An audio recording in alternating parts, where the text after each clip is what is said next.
we're nearing the end. So maybe a quick recap there. So we spoke about a lot of these things.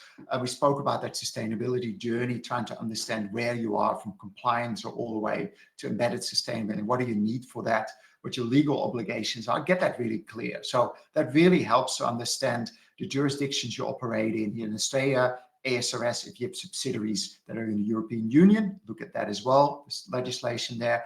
And elsewhere, we see more and more jurisdictions putting different kinds of sustainability legislation in place. We did a webinar on that recently, so maybe look that up if you're not sure. Also think about what is your ambition, and then make sure, again, that you speak the right language when you think and talk about that ambition there. It's quite easy to talk sustainability speak, but if no one gets that, then they might not and just walk away and like, great, you feel that you got there, but no one's really on board. Get views from your stakeholders as well. So stakeholders can be a lot of people. First thing often people think about is investors, and they are really important. Like, what are they expecting that you do?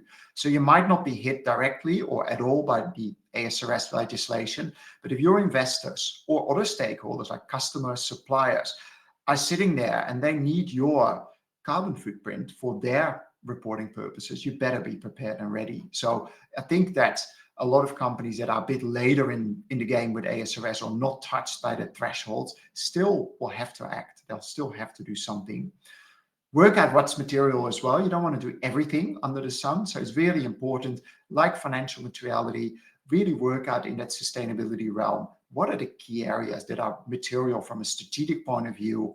What are your focus areas to implement operational excellence, and what do you need to report on? And the most important thing, if you haven't started carbon accounting yet, well, start yesterday. This is something that is now really getting, important for a lot of people. It matters to pretty much every stakeholder, and there's a mandatory requirement around that as well. So quite a lot to take away. Before I ask Tom to come back and see if there's any questions, Jess, any final thoughts? Is there anything else that you've either already picked up at Climate Week in New York, or any other insights or thoughts that people can take away to really kind of, practically start thinking about securing that budget? Yeah, I think what I've sort of heard, and being the accounting nerds that we are, we had 6 hours of deep accounting sessions with the GHG protocol today at the NYU School of Law. And that discussion at that sort of policy level was really around saying, many organizations think there's no standard for this stuff and that we're waiting for all of this. But in fact, there is one. And there is now an approach to determining materiality. There's an approach that the whole world follows, whether you're Walmart, Rio Tinto, or you're the local baker. If you want to do carbon accounting, there is a standard to follow in that. And really the emphasis in these sessions today was an acknowledgement that this is becoming compliance. And so more and more companies are wanting this information.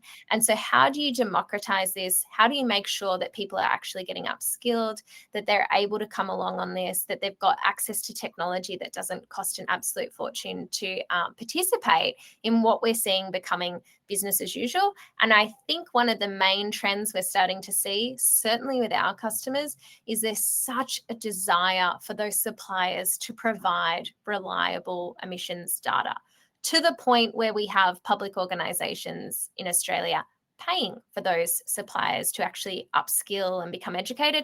And Canva had a really great session yesterday here in New York saying they're actually engaging their suppliers through the print stream and paying for some of their renewable energy in return for them providing appropriate data, because that is how important this is. So even if you're sitting there going, compliance doesn't apply to us, be very surprised over the next 18 months if you're not strongly encouraged to do this. Great takeaway.